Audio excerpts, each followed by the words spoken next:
What are your thoughts on using food in dog training? You don't really use food so much. And so he's just curious about your thoughts about using food in dog training. There's a variety of reasons. Some dogs aren't motivated by food at all, so it's going to get you nowhere. When you're training a dog, you're already putting the dog in some level of stress, right? It's stressful to learn. And then when you add food, because food is never neutral, food is always going to either condition the brain to be excited, or it's going to create some level of stress, because now the dog has to figure out what to do with that primal response that he feels when food is introduced. So to me, it's a barrier. So in other words, here's the dog, here's you. You want to make this connection and this relevancy between the two of you.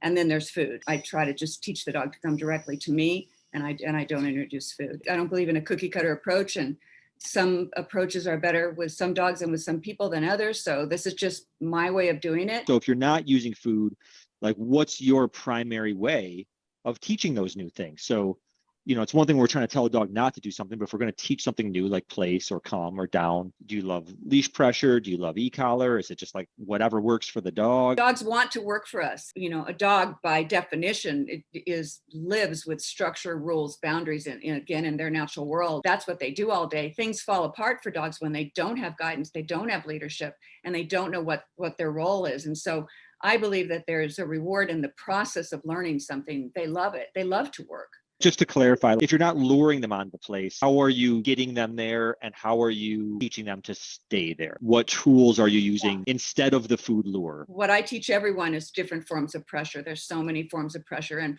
pressure is the natural language of animals in the whole animal kingdom, not just dogs. Even people do it. You and I might do it. What I'll do is I'll use a leash. So I'm using basically leash pressure or leash guidance, which is just leash without actual pressure. But if it needs to come in, then I will use the least amount of pressure necessary. I'm very big on pressure and release. So as soon as I'm moving with the dog, if the dog has any hesitation, I hold. I don't yank it. I don't pop it, nothing. I just hold it until the dog yields to the pressure. And that can be the movement of the foot. Instead of standing, they're going to lay down instead of sitting, right? But I want that process to be organic. Now it's starting to resonate with him. Okay, this place is cool. This place is calm. I'm decompressed here. It's a happy place.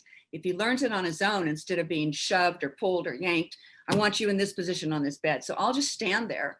And I never stand there for 20 minutes to make it happen. It's amazing how fast they figure it out. So I'm using forms of pressure. And the reward for the dog is when I release the pressure, either with the leash or once they give me what I want on the place board, I back off.